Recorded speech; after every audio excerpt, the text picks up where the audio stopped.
কালকে মাদর আন্দাজে মাস করছিলাম, আজকে তাদবীর আন্দাজে করতেছি, ঠিক আছে? এবং যে সুর দিয়ে করতেছি এই সুরের নাম কি? মাকাম নাহাওয়াত। নাহাওয়াত সুর, এই যে সুরে তিলাওয়াত করতেছি এটা সুরের নাম মাকাম নাহাওয়াত। আচ্ছা,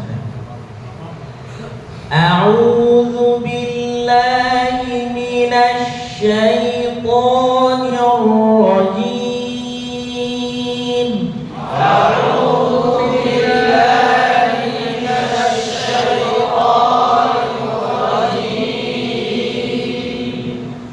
বিসমিল্লাহির রহমানির রহিম।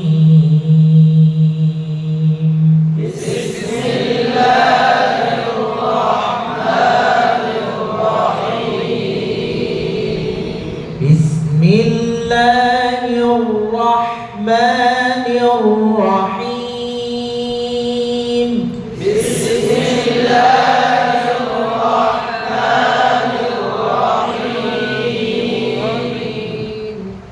والليل إذا يغشى.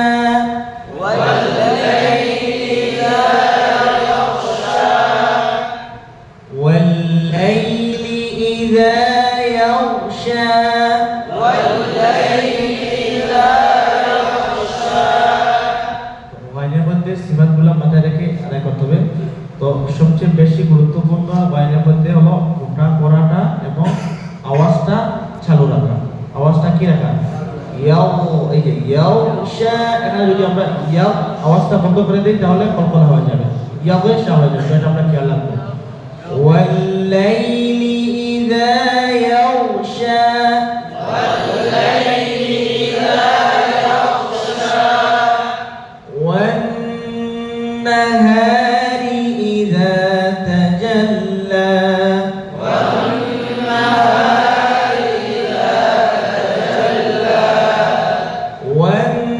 والنهار إذا تجلى. والنهار إذا تجلى. وما خلق الذكر والأنثى. وما خلق الذكر والأنثى. অনেকে আমরা দালকে মোটা করে ফেলতেছি, কফ বলতেছি, কফ মোটা করতে গিয়ে লাল মোটা হয়ে যাচ্ছে, আমার কানে আওয়াজ আসছে। কি হবে? কলা কলদা, কলদা আল্লাহ হবে না, ঠিক আছে? ওয়ামা খালাকাল যাকারা, তার মধ্যে যে কি আওয়াজ চালু রাখা আছে। খালাকাল্লা, খালাকাল্লা, বুঝতে পেরেছেন?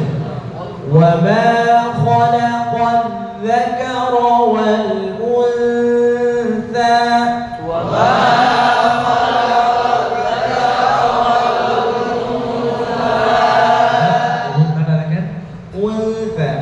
করেছি পাতলা করেছি, আমি বলি নাই ও তা বলি নাই, ও তা বলেছি না। ইখফার গুন্নার ক্ষেত্রে এটা সবাই মাথায় রাখতে হবে। ইখফার গুন্না স্তর তিনটা, তো এই স্তরের দিকে যাচ্ছি অনেক লম্বা হয়ে যাবে, মূল কথাটা বলি। তো ইখফার গুন্না আদায় করার ক্ষেত্রে আমরা ইখফার গুন্না কিভাবে আদায় করব? গুন্না আদায় করার তরতিব কি? আমরা তো শুধু জানছি যে নুন সাকিন অথবা তানবিনের উপরে ইখফার করতে হবে, কাজ কাটা গুন্না করব। তো গুন্নাটা কিভাবে আদায় করব সেটা আমরা জানেন কেউ কিভাবে আদায় করব? হয়তো অনেকে জানেন বা কেউ জানেন না। তো ইখফার গুন্না আদায় করার তরতিব হলো যখন নুন সাকিন অথবা তানবিনের উপরে ইখফার পরবর্তী যে কোনো হরফ আসে, তো যেই হরফ আসবে যদি ফা আসে, ঠিক আছে, নুন সাকিন অথবা তানবিনের উপরে যদি ফা আসে, ওই ফায়ের মাখরাজের কাছাকাছি গিয়ে আমরা গুন্না আদায় করব। যখন ফায়ের মাখরাজ কোথায়?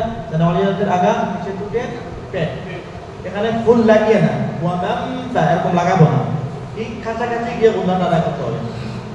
আমি যদি বলি ওয়ামান ফা, ওয়ামান ফাআলা, ওয়ামান ফাআলা, এটা গলত। কি করতে হবে? ওয়ামান ফাআলা, আমি লাগাই নাই, কি হবে গুন্না?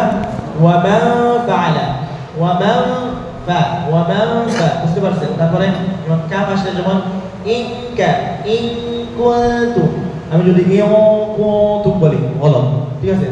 যেমন কফ আসলে মিও ক্বাবল, মিন ক্বাবল যদি বলি গলত, কি হবে? মিও ক্বাবল। যেমন ওয়ামা তুবিআ, এখানে আসছে ওয়াল তার মানে কি? দিবার আগা সানালিয়াতে আগা, ঠিক আছে? ওয়াল এখানে যদি বলি ও তা গলত, ঠিক আছে? তো মূল কথা হলো মুনসাকিন তনউনের পরে যদি মোটা হরফ আসে তাহলে গুন্না মোটা হবে, যদি মোটা হরফ আসে তাহলে গুন্না কি হবে? মোটা হবে। আর যদি পাতলা হরফ আসে তাহলে গুন্না পাতলা হবে। এটা কেন হবে? যেহেতু আমরা ওই হরফের কাছাকাছি গিয়ে গুন্না আদায় করতেছি, আর কাছাকাছি থাকার কারণে ওই হরফের তাবে গুন্নাটা হচ্ছে। বুঝতে পেরেছেন? মোটা হরফ আসলে যেমন মিউ কব ওয়া মাউ তুবিআ ওয়া মাউ সালাহা, মোটা হরফ গুন্নাটা কি হচ্ছে? মোটা হচ্ছে। পাতলা হরফ যেমন মিন যালিক ওয়া মান ফাআলা ওয়া মান তাবা উনসা, কি হচ্ছে? এগুলা গুন্না পাতলা হচ্ছে। তো এটা আমাদের মাথায় রাখতে হবে। মূল কি মাথায় রাখতে হবে? যে আমরা কি ওই মাখরাজের কাছাকাছি গিয়ে গুন্না আদায় করব, এবং মোটা হরফ আসলে গুন্না মোটা হবে, পাতলা হরফ আসলে গুন্না পাতলা হবে। এটাই মূল পয়েন্ট। আর এটাকে 3 ভাগে 3 কিসিম করা হয়েছে, এদিকে যাওয়া দরকার নেই। মূল এটাই কাজ, ঠিক আছে? وما خلق الذكر والأنثى وما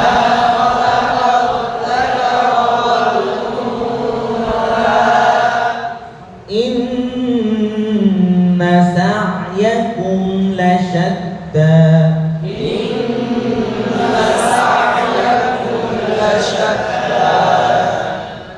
وما خلق الذكر والأنثى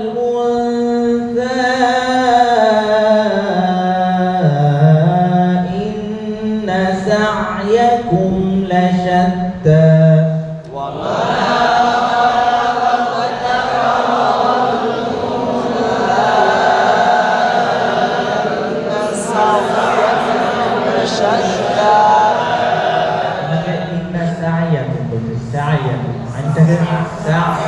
তওয়াসুল সিফাতটা মাথায় রাখতে হবে।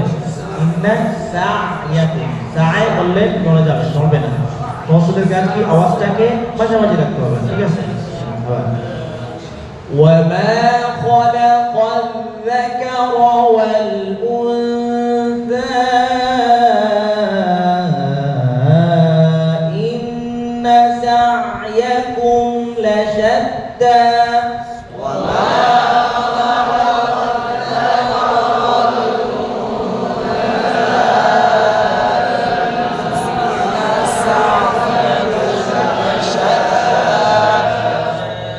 فأما من أعطى واتقى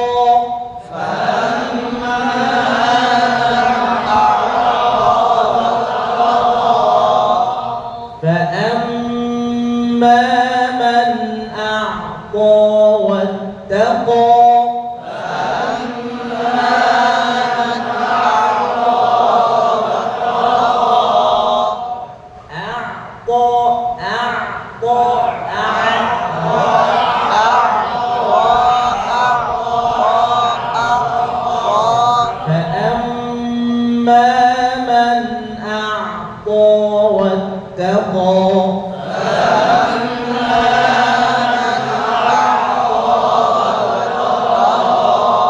وصدق بالحسنى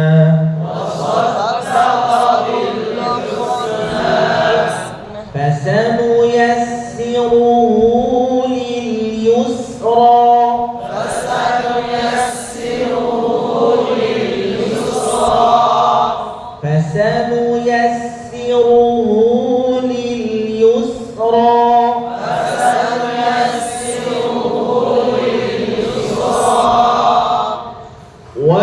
وأما من بخل واستغنى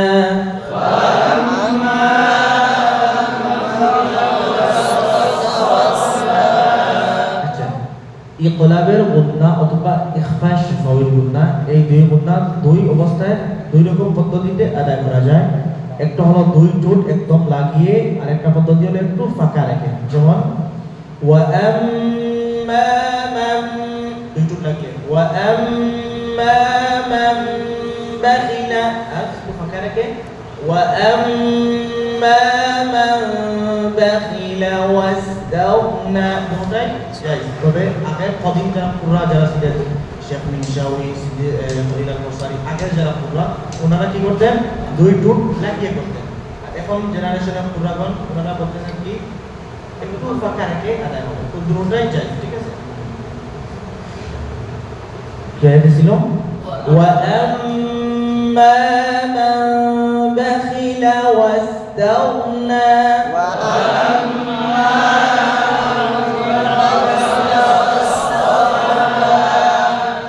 وكذب بالحسنى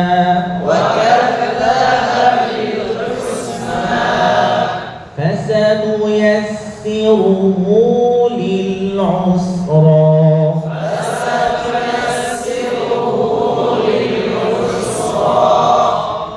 وما يغني عنه ماله إذا تردى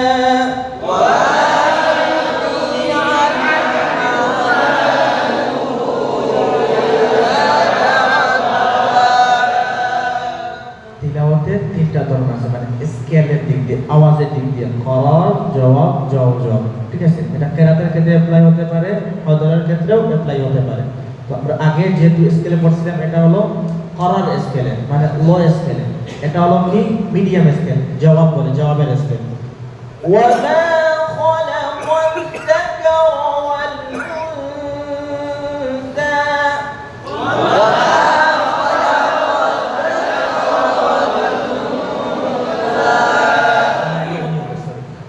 وما يغني عنه ماله إذا تردى وما يغني عنه ماله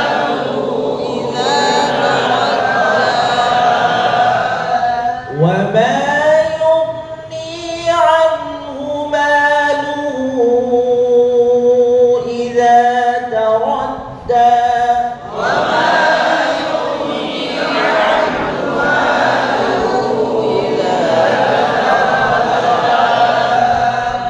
إن علينا للهدى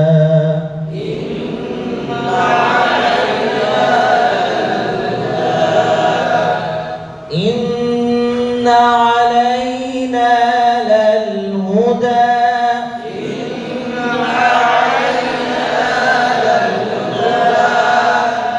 وإن لنا للآخرة والأولى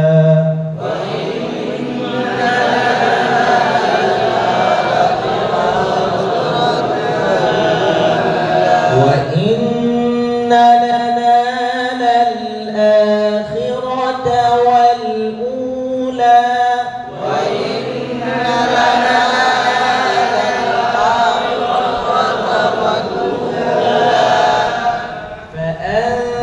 فأنذرتكم نارا تلظى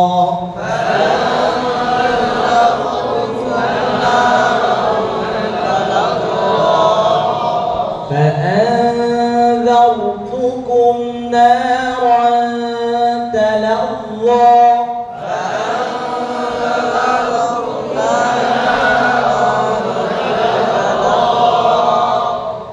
لا يصلاها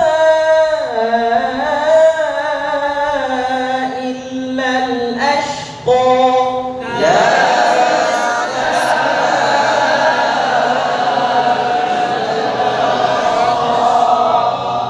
আচ্ছা এখানে দেখেন ইল্লা আশকা, যারা কুরআন খুলে আছেন দেখেন আশকা এখানে কিন্তু খাড়া জবর দেওয়া নাই, ফাতহা দেওয়া। দেখেন তো কুরআন খুলে শুধু ফাতহা দেওয়া, তাহলে শুধু ফাতহা দেওয়া এখানে আমরা কেন মাস করতেছি? অন্য জায়গায় ওয়াল্লাইলি ইযা ইয়াগশা বা তালাওয়া উলা সব জায়গায় খাড়া জবর দেওয়া, এখানে ফাতহা দেওয়া, তাহলে আমরা কেন মাস করতেছি? তো বলতে পারবেন কেন? জানা আছে কারণ? Yes.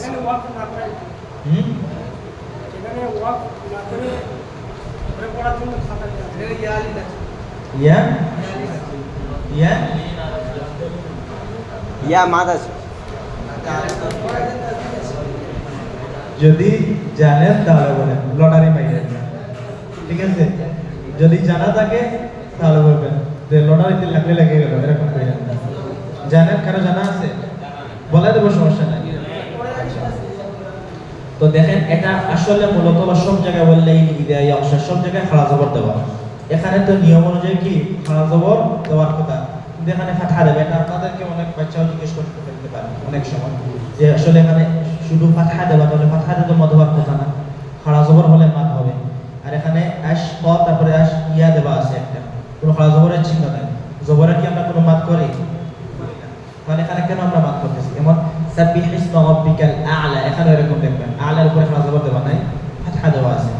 তো এটা কিসের জন্য আমরা মাদ করতেছি? কোন রুলস অনুযায়ী, কোন কাওয়াইদ অনুযায়ী? তো নিচে আরেকটা আছে যেমন ওয়াসাইয়ুজান্নাবুহাল আতকা, এখানেও দেখেন মানে খাড়া জবর দেওয়া নাই, ফাতহা দেওয়া। তো এটা আসলে কোন আইনের তাজউইদের সাথে সম্পর্ক নেই। মূলত এটা হলো আইনুল রসমুল খত, মানে লেখার যে পদ্ধতি, কোরআন কারীম নাযিল হওয়ার পরে যে লেখা হয়েছিল এই রসমে খত এইভাবেই লেখা হয়েছে, এখানে খাড়া জবর দিয়ে লেখা হয়নি, ফাতহা দিয়ে লেখা হয়েছে। ঠিক আছে, প্রথম কথা এটা রসমে খত। আর দুই নম্বর কথা হলো এটা আইনের তাজউইদের সাথে কোনো সম্পর্ক নাই, আইনের সরফের সাথে সম্পর্ক এটা। তো আইনের সরফের কাওয়াইদের মধ্যে একটা রুলস আছে যে হয়তো আপনারা আলিম যারা আপনারা বলতে পারবেন যে ইয়া সাকিন অথবা ওয়াও সাকিনের আগে যদি ফাতহা আসে, জবর আসে, তাহলে তাকে মাদ করতে হবে। আইনুল সরফের মধ্যে একটা আছে না রুলস, হয়তো আপনারা জানেন অনেকে, আইনুল সরফের কাওয়াইদ এটা। তো যদি ইয়া সাকিন তার আগে কি আসে জবর, অথবা ওয়াও সাকিন তার আগে জবর আসে, তাহলে কি করতে হবে? তাকে মাদ করতে হবে। তাকে কি করতে হবে? মাদ করতে হবে। তো ওই আইনুল সরফের রুলস অনুযায়ী এখানে কি হচ্ছে? মাদ হচ্ছে। বুঝতে পেরেছেন? আসলে এটা মূলত কি ছিল?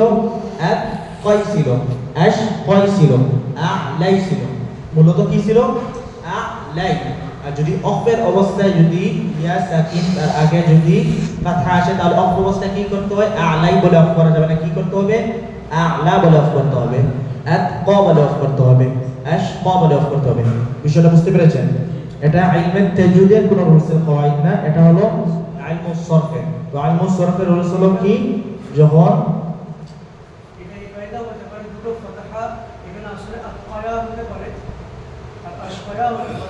দুটো ফাতহা একসাথে আসার কারণে তাকে খাড়া জবরের পরিবর্তন করা হয়েছে। মানে আশকাই আতকায়ের জায়গায় আমার মনে হচ্ছে দুটো আসলে আতকায়া ছিল, আর ইলমে সারফে গ্রামারে দুটো ফাতহা যখন এক জায়গায় হয় তখন দুটো ফাতহাকে মিলিয়ে দিয়ে খাড়া জবর দিয়ে দেওয়া হয়। যথেষ্ট আপনি হ্যাঁ, তবে আমরা এভাবে শিখেছি যদি ইয়া সাকিন তার আগে ফাতহা আসে। ঠিক আছে? আচ্ছা, তো আপনি যেটা বলছেন এটা হতে পারে, যেহেতু এগুলা ইলমুস সরফ নওয়াবি যারা মাহির যারা ওনারা এগুলা নিয়ে করেন। বুঝতে পেরেছেন? তো যখন কি হবে? ইয়া সাকিন তার আগে ফাতহা, ওয়াও সাকিন তার আগে ফাতহা, তখন কি হবে? মাদ হবে। ঠিক আছে? বুঝতে পেরেছেন? আ'লা, আতকা, এরকম আরো কিছু ওয়ার্ড আছে কোরআন কারীমের মধ্যে। বুঝতে পেরেছেন? আচ্ছা, চলা যাই। লা ইয়াসলাহা ইল্লাল আশকা,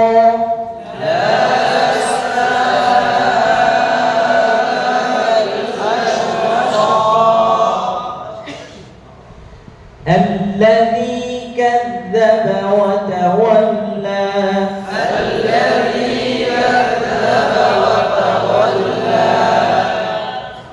الذي كذب وتولى،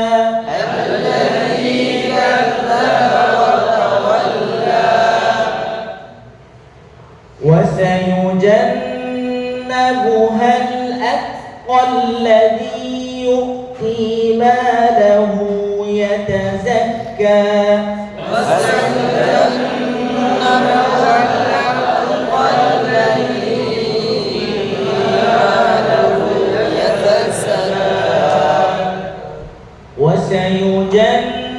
وسيجنبها الأتقى الذي يؤتي ماله يتزكى،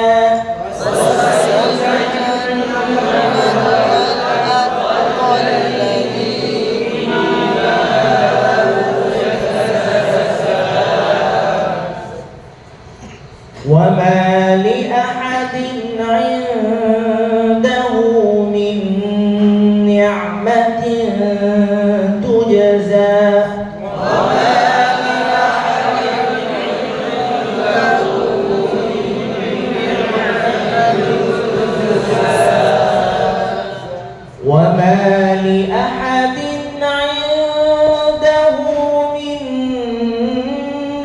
نعمة تجزى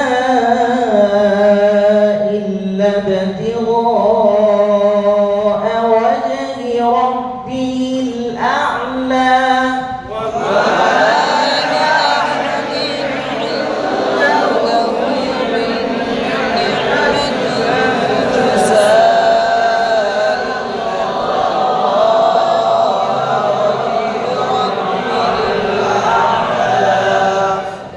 وما لأحد عنده من نعمة تجزى إلا ابتغاء وجه ربه الأعلى